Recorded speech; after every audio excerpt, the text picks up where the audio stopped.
안녕하세요. 우영아TV 우영아입니다.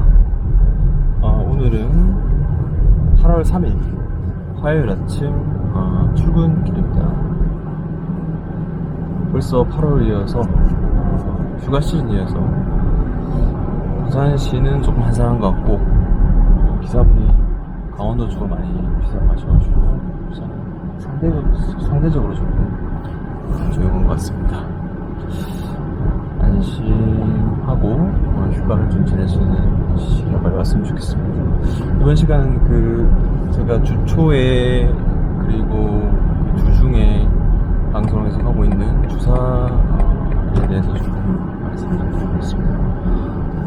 주사와 폴로 주사, 그리고 극돌기 인대, 부관절. 보통 이 척추 통증 원인 하면 협착과 디스크죠. 그래서 디스크 뒤쪽은 추간판 후륜 쪽으로 동골신경이 있어서 디스크가 파열되고 하면 요통이 극심하게 발생하는 거 다 알고 계시고, 그 다음에 그와 더불어 퇴행으로 인해서 추간공과 신경관 쪽에 좁아지게 되면 협착이 생기면 당연히 신경이 눌리기 때문에 통증이 발생하는 거, 그거에 대해서는 다들 의심의 여지가 없을 것 같습니다. 그리고 가끔 염자, 허리가 뜨끔해서 근육이나 인대 쪽이 이제 놀란 경우 염자 소견이 있으면은 통증이 발생할 수 있고, 그 위에 퇴행으로 인해서 관절이 비우되거나, 그러니까 무릎 관절, 팔꿈치, 어깨 관절처럼 척추도 뼈와 뼈 사이에 후관절이라고 있거든요. 뒤쪽에 있는 관절이라고. 그래서 그 관절이 비우되거나 인대 쪽이 닳게 되면은 통증이 생길 수 있죠. 그래서 보통 요통으로 내오는 환자들은 대부분 그 소견입니다. 급성 염자 소견, 인대가 놀란다든지, 그리고 근육이 이제 놀란다든지 하면 염자 소견의 약물 치료와 주사도 필요 없죠. 물리치료와 초음파 이런 것들을 하게 되면은 3에서 5일 정도면 되게 좋아지고, 그 이에 디스크, 좀 더 진행된 디스크가 조금 균열이 있다든지 협착증이 좀 진행됐다든지 하면 요통이 생기면 약물 치료로 호전이 없는 경우는 주사도 이제 경막의 주사라든지 미추 신경차단술 이런 시행하고, 그런 퇴행들이 좀 진행되면서 관절에까지 영향이 온다. 후관절이 비후되거나 그러면서 인대 쪽이 퇴행성이 생기면서 인대가 많이 닳게 되면은 후관절 쪽으로 인한 요통, 움직임을 쓸 때 발생한 요통이 생기면은 후관절 주사를 시행하면서 그걸 보는 거죠. 그래서 통증의 그런 그건 퇴행의 그런 과정과 비슷하다고 보시면 되겠습니다. 처음엔 허리를 뜨끔하고 인대 쪽이 살짝 놀라면서 디스크와 협착이 생기고 관절 비후 이런 것들이 다 맞물리면서 되는 거죠. 그래서 저는 통증 주사 하면은 외래베이스에서는 후관절 초음파 가이드 하에 후관절 주사를 놓고, 그리고 미추 차단술을 놓고 초음파 가이드 신경 차단술을 시행하고요. 수술방에서는 투시 장치 하에 후관절, 신경 차단술, 미추실, 경막의 주사 있죠. 폴로 주사가 조금 핫한 것 같긴 한데 광고를 많이 하긴 하더라고요.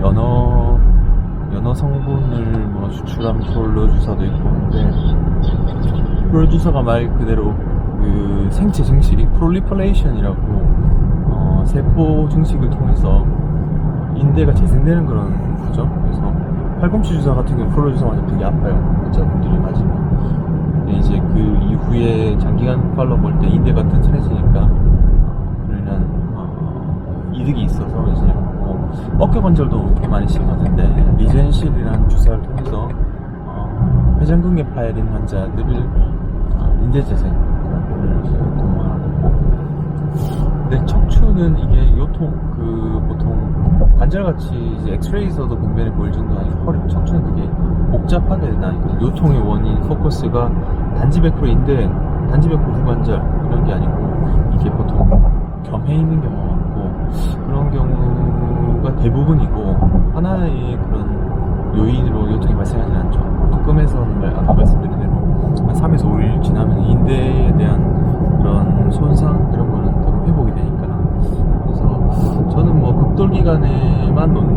주사는 크게 의미가 없는 것 같고, 물론 같이 병행하면 좋을 수도 있겠지만 그게 그 단독 효과로는 크게 의미가 없는 것 같고, 만약에 요통의 포커스를 찾고자 한다면은 차단수도 해보고 미치우싱 차단수도 해보고 그다음에 프롤로 주사 이런 거 해보면은 좀 도움이 되지 않을까 싶습니다.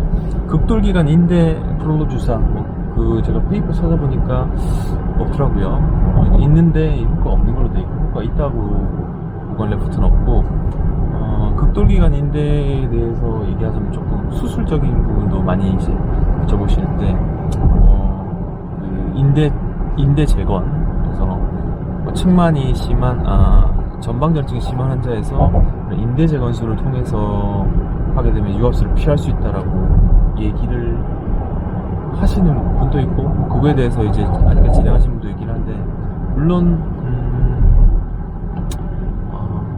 좋습니다. 근데 저도 이제 스파이라픽스라고